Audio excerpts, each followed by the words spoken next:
not mentally strong. Because very few people have the ability to push themselves so hard physically to just make themselves pass out, drop out of the boat unconscious, or let the handle slip out of their hands when they're finishing an erg piece and then it flies up and smashes, or fall onto the ground, fall out of the boat. And I've been killing myself for 15 years as a rower, and I've never been close to that. I don't claim to be able to get myself to 100%, but I've had some days where I've really killed myself, and I've just never felt like I was so close that I had to fall out of the boat or fall off the erg or let go of the handle. It's just really hard to get to that point. Well, this guy gets as close as anybody I've seen to that point. Okay? And he's at 558 to 602 erg score. And sure, it's a great score within our group. He's average or below average. But this guy's the best boat mover. This is the guy you want to have in the start. This is the guy you want for the middle 1,000. This is the guy you want for the last 500. Because he's got an iron will, is what he has, iron will. So you cannot compare scores team to team and say, oh, highest erg score is the fastest team, second highest erg score is second fastest team. Sure, there's times when it may come out that way, but if you let yourself get into that mentality, you're giving up seats right now. You haven't even got to the starting line of your first race. There's plenty of these crews that have some guys with great erg scores are going to have guys with not so great erg scores. They're going to have lightweight sized guys that are pulling 620s to 630s. There may be one or two, or there may be a couple more. So nobody's going to have a boat full of guys that are, maybe a couple teams will have boats full of guys that are going to be under 6 minutes. But it still doesn't mean anything until you get out there. And they got to be able to apply that to the boat. Okay, the stronger you get, the bigger you get, the harder it is to apply it. It's my feeling, because you get longer arms, longer legs, more weight. You've got to control all this stuff. Smaller yards, a little bit easier to get control. Sometimes it's a little bit easier to apply it. So to me, that means smaller guys have an easier time learning how to move the boat well, because it's easier to control a smaller body, shorter limbs.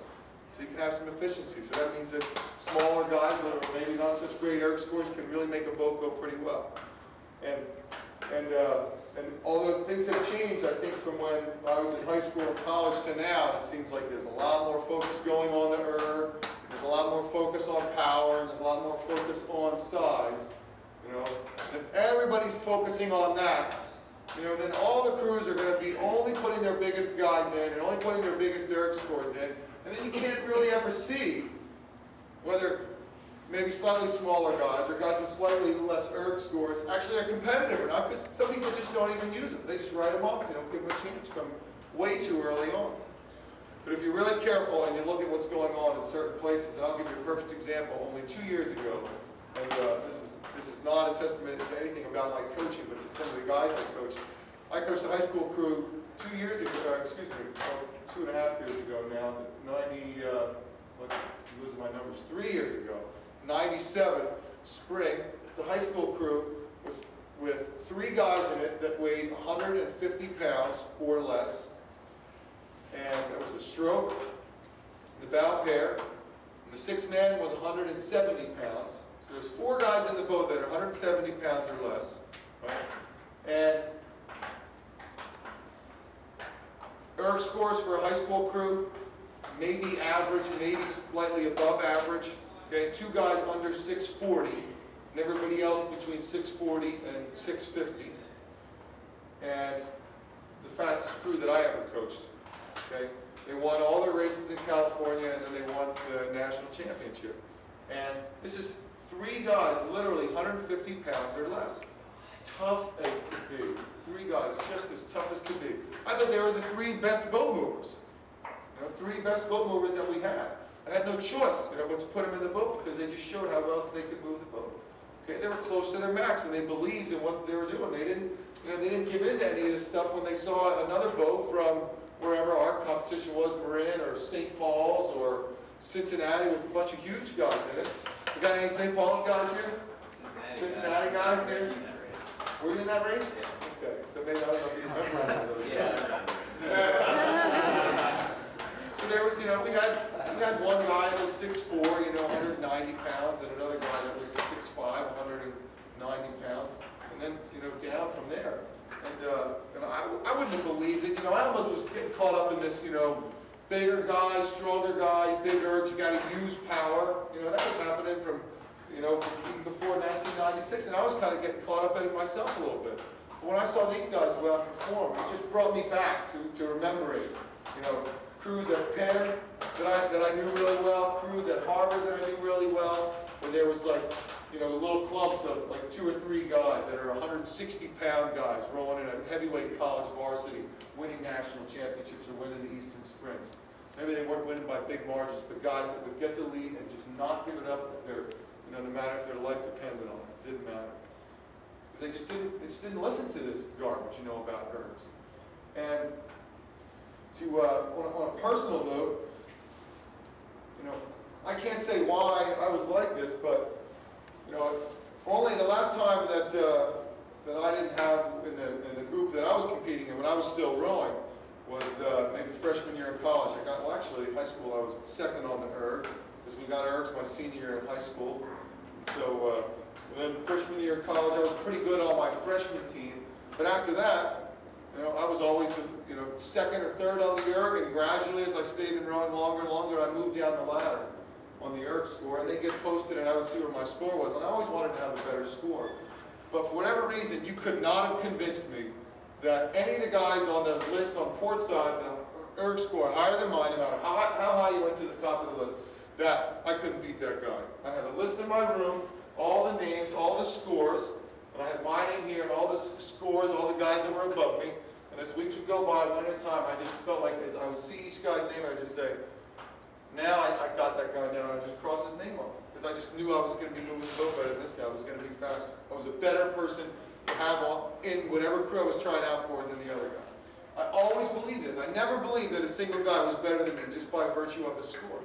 I don't know why I didn't. I just didn't. I just wasn't going to, you know, concede that somebody was just going to be better than me because of one thing they did. You know, I loved training and all kinds of training in college. We did weight circuits, you know, we did ergs, we rowed, we ran hills, we ran stadiums. We did a lot of different things. And I was really good at running, was really good on the weight circuits, I was really good on stadiums. You know, every one of the other ports on the team had starboards. Like, some guys had higher erg scores than me, but I beat them in running, or I beat them in the weight circuits, or I beat them on the stadiums. Maybe that's what led me to believe that, you know, just because they had an erg, you know, better erg score than me, what did it mean that they were going to move the boat better? I mean, I guess just because I knew that there were other things that went into it, you know? There were other things that went into it. You just know. It can't be all ergs. So, use the erg as a tool to train against each other, to be able to see yourself improving, okay? But don't use it to measure so much more than any of this other stuff, you know, than ergs. It's like what you're doing when you get on the water, you know, and what you're going to do at the 1,000 and what you're going to do at the 500 to go, you know, whether you're going to have that will to continue and to keep fighting. It means so much more than what you, than matching up erg scores with other people. So, all right, that's enough. That's good. You want to go over any, does anybody have any questions with John right now about any of that stuff? I was hoping maybe you could go over some, one thing that John always really did well, I thought. He could hold his shoulders in the bow and do the sequence we like a lot, the sequence off the finish, arms, body, slide, prepare himself. And this is what Sean Colvin was out with us yesterday morning, actually. We have a lot of, we got to work a little bit more on the flexibility. We get pretty good arms out, shoulders come over, but then usually it's not enough preparation by half slide. So I don't know if there's anything you can mention on that or anything technically as far as the stroke cycle, and then maybe let's, you know, work with some of these guys looking on the erg or something. We've been doing a lot of different things, relaxing thumbs, shoulders, head up. Some of the stuff the guys I think really work with them, they really help them, you know, to do that. Just different things like that that might be beneficial to them, you know. I think the one thing I was trying to explain to them, to really go fast in an 8 or any boat, you have to be relaxed and quick versus kill it. So we haven't done a lot of high rate work yet, but as we get there, we've got to get that relaxed, smooth quickness versus ripping the rigger off type, exactly, you know. So, Well, I think that that you're talking about first, about the rhythm off the finish and getting the preparation, is crucial to the run of the boat. You got to keep your weight, the weight of your body in the bow, you know, is what keeps the boat running and keeps the boat level. When the boat's level, it runs more, okay, and longer and faster than when it's not level. And when the boat's not level is when your weight is in the stern. And you can see it from the launch. As soon as people start to go into the stern, gradually the stern goes down, the bow goes up, you know, and now the friction on the boat has changed, and it really slows the boat down a lot. So your weight staying in the bow is what keeps the boat running. And how you do it, which is by letting your hands get away first, what, you know, keeps your shoulders back, keeps your weight in the bow. You know, these things, like you get your hands away, you can blend a little bit with your body before your arms get too straight, because your weight is really on the seat. And whether you're back here at the finish or here, your weight's still on the seat. You want to make sure that your seat is staying there. So it's really kind of the release of the slide, you know, the slide staying there for a certain amount of time. That's what keeps the weight in the bow. But you know, this is something I was talking to you about. This guy the other day, this guy Brian Boltenheim. There's this one guy that I've been coaching a little bit, and he just kind of stands out in any boat that he's in, because he has such a fluid motion with his hands around the turn, and then when he blends his body, that no matter who he's a starboard, so no matter, anytime he's in the 3-seat or 4 or the 7-seat and 8, it makes the strokes job way easier, because this guy is so fluid, and he kind of helps to control the slides for the rest of the crew. But he really stands out as being different. We can be doing pieces at 30, and everybody looks like they're 30, and this guy, if you just look at him, he looks like he's 4 beats lower. He looks like he's at 26. So if you just isolate him, and then you look at the whole boat, and then you kind of see him in the boat, it looks like this guy's going slow. Yet he's just as long at the front and back, he's doing everything the same, but he really stands out as if he just looks like he's going 4 beats lower. And that's because he has this tremendous fluidity around here. And what I've been noticing recently is that a lot of guys don't have this fluidity because their finish is really flat. They'll either come in straight, stop, and then go straight out, or they just come in straight and go out straight, and they kind of bounce in and out.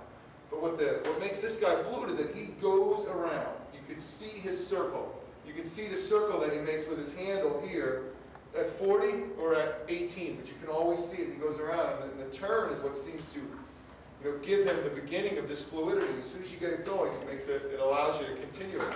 And I was working on with a guy just this morning who was just kind of doing the straight in and out. And I just said, I didn't tell him about his turn, but I said, you know, try to feel the boat running. You were just doing a pause, and hands away, and a pause the body over. And I said, when your hands are going from the finish to the hands away, make sure you can feel, you know, in your ass or wherever, that from here to here, the boat's running out from underneath you. Don't just get here and just go to hands away, but feel it in between. Is the boat running? Okay, yeah, now I'm on my next pause.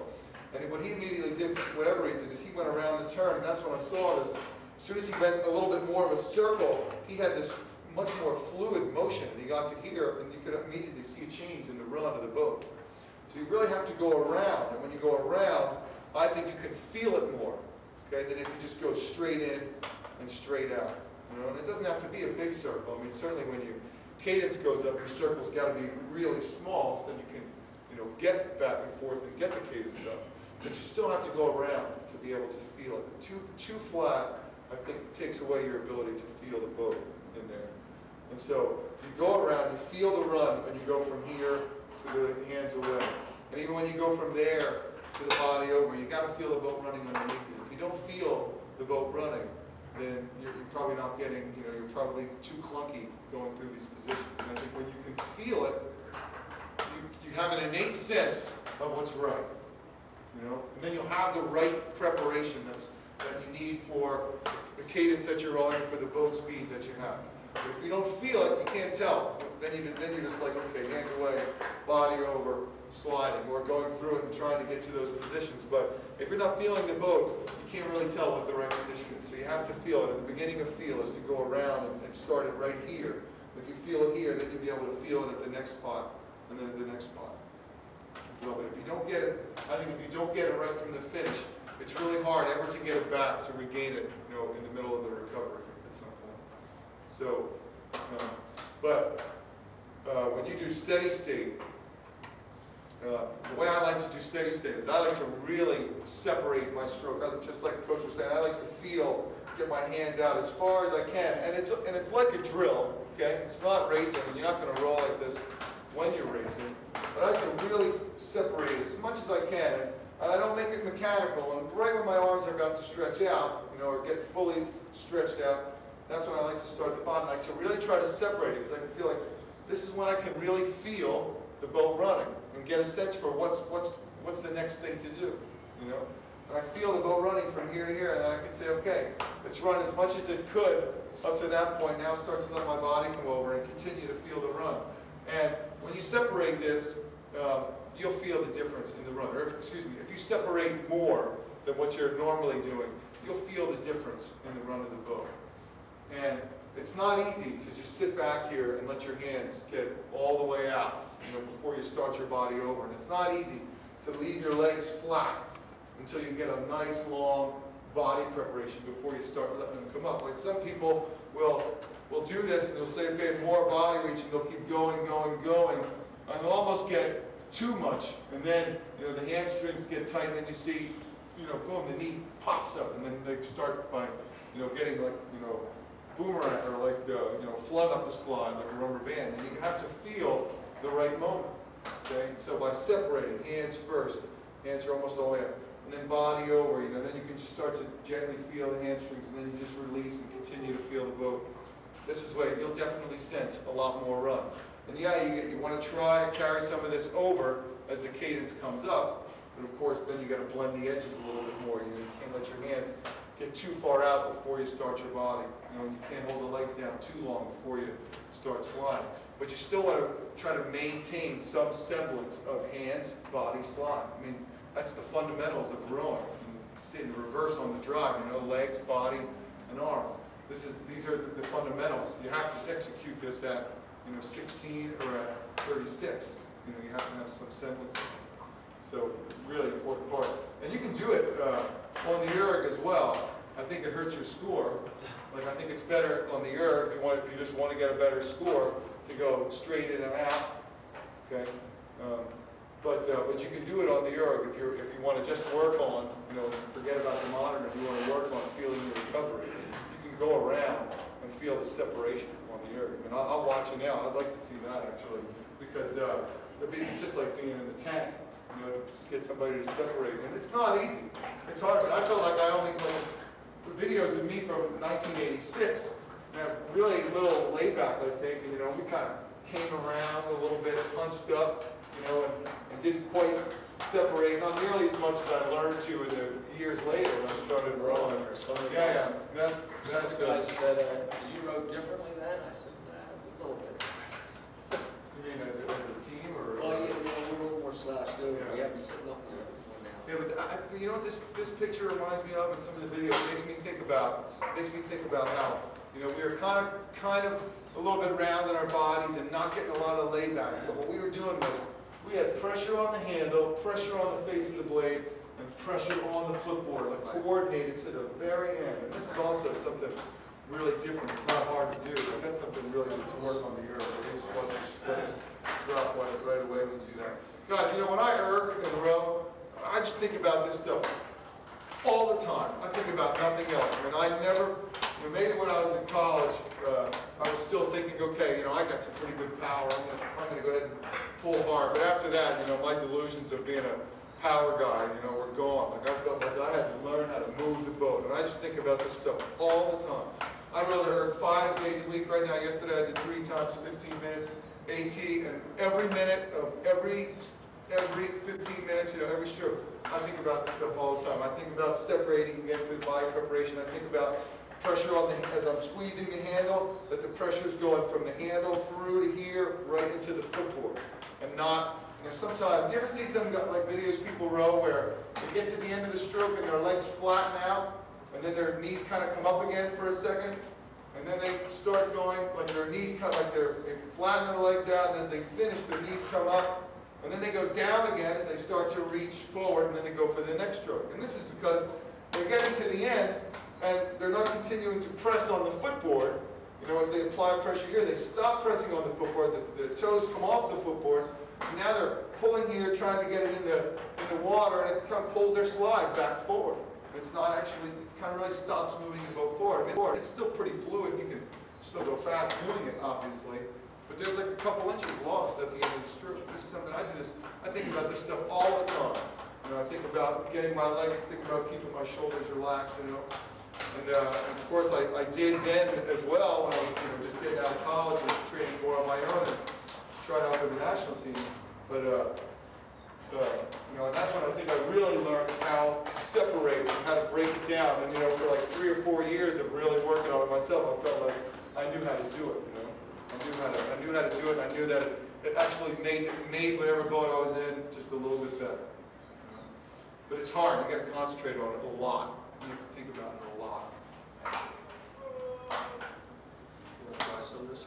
Yeah. What's the workout today? Well, whatever you want.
Really well also. It was a 190-pound guy, 190, 192. This guy Bopenheim, he's 549.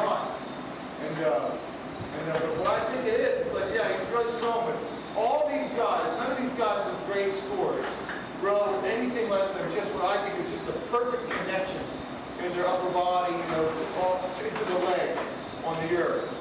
And unfortunately, there's one of them, the strongest guy, and he's completely got it on the earth. He's so connected, he wastes no energy on the earth. And he doesn't know what to do with his oar out here. So very little of it goes into moving the boat. You know, right now, although he's the highest third score, he's the highest third score on port by so much. If the 8 were being picked tomorrow, this guy just wouldn't have a chance, because he just doesn't know how to do it out here. But what these guys have is they have full compression at the front end, and they have this through here. They let it all go. Their arms, shoulders, lats, none of these muscles work when these guys row the earth. They have full stretch. They go from here, mine are probably a little bit hunched. They go from here, you know, through almost 90% of the drive with nothing happening through here. Like if they had their shirts off, you know, when you watch guys row from the side, you can see they got their shirts off, or sometimes even when they have their shirts on, you see all these muscles go underneath here. And these guys row, nothing changes. On the recovery, they're like this. When they go out of the catch, you don't see anything change. maybe you see, if anything, the muscles kind of stretching out a tiny bit, which is a lot better than bringing them in. You know, but it'd be nice if you could have them fully stretched. And a couple of guys really have them fully stretched. They go in and out, and you see nothing happen here. It all goes from the handle right through, right into the legs, right into the full stretch. None of them are shooting the ass, and none of them are opening right away. They just have completely natural connection. It's just very gradual. The legs start to go, and a little bit through the body starts to go. It's almost, it almost doesn't look like anything special. You know, it's not like you see like a big leg punch and then a strong swing. You know, or you don't see some guy opening big with the body and then finishing strong legs. It just looks like, kind of looks like nothing special. Just very gradual. Very gradual. And the one guy that's the most relaxed, this guy, the strongest guy, he's the most relaxed of anybody on the earth. Okay? When he's rolling steady state at 22, rowing whatever splits he does, but when he's rowing 32 strokes a minute, rowing his 125s, if you look from the side, you can't tell the difference. You can't tell whether he's at 125 or whether he's at 150 when he's on the earth. You can't see the difference. The whole time it just looks like he's just kind of cruising along. He's either medium steady state or maybe he's paddling. You just can't tell. Because he's just completely relaxed. He just goes all the way in. It's just very gradual. He doesn't have a bigger, stronger, quicker opening. He doesn't start shooting his legs out. Just gradually brings more pressure on. His length stays the same all the way in. And this, all through here, nothing changes at all. You don't see all of a sudden the muscles start to go when he goes to full power. It's all completely stretched out from here all the way through. He's got it stretched into the catch. So I see a lot of guys here. Okay, I know this is really hard. I was just saying to Coach Gerber, in 1985, when this Polish national team coach guy was coming around, helping crews out, he started talking about hanging them, or suspending, and just like in this picture up here, all of us have got our shoulders and our arms here, we're trying to suspend. There's just way too much tension in here, but that was when you first tried to learn how to hang on the oar. These were some of the things that I remember doing that I couldn't really control. I mean, it's hard to not be up here, to not take the erg like this. And we got a couple guys on the erg that they're just killing their erg scores because they catch and their arms. One guy, he bends his arms almost this much every stroke. And he's great for 1,000 meters, but he just dies in the end because his arms are dead. He's limiting what he's allowing his legs to do, because you can only push as hard as his legs as whatever these muscles are going to hold with the stretched arms. Your legs are so much stronger than your arms. These muscles should just be out. You should be hanging on for dear life with your fingers, essentially. Keep the oar handle in your hand if your legs are working at maximum power. If they're at maximum, you shouldn't be able to go like this. If they're at maximum, you shouldn't be able to bend your arms. If they're at maximum, you shouldn't be able to pull through with your legs. These things should just be out. So essentially, if you're getting any of this stuff, you're really just not getting the max out of your legs. And these guys that I think that are pulling these big ergs, yeah, they're really strong, but they have complete connection. They're not wasting anything. All they're doing is they're just using their legs from here, and they're gradually just opening this angle and still just legs, and then they just kind of finish it off. And the finish here is just like nothing special. It just looks like nothing special. So you got to try here, and the erg is the best place. I'm convinced now after watching some of these guys. The best place to work on this is getting all this stretch. I can see myself good here, this mirror. Shoulders, sloping away from your neck. They can't be up here, because that's tension that's keeping you from using your legs well enough. Arms fully stretched out so that through your lap, through your shoulder, in here, everything is all the way out. And then it's got to be no change. Hip and handle speed. Legs only. Hip and handle speed. Yeah. Right, like that. This point on the end of the handle and this point on the hip have to move exactly the same. So the handle comes out 1 inch, this goes 1 inch. Right? 2 inches, it has to be exactly the same. And when you do this, with the shoulders, okay, it's not the same. It's not the same. When you do these things, it just kind of slows down your leg. So you got to keep this, just keep your connection. Don't limit what you're going to let your legs do by bringing in these upper body muscles. Just let it hang out. Try a little bit, just do that front end roll and then follow through it. see how the deep stops and then the subject goes in as well.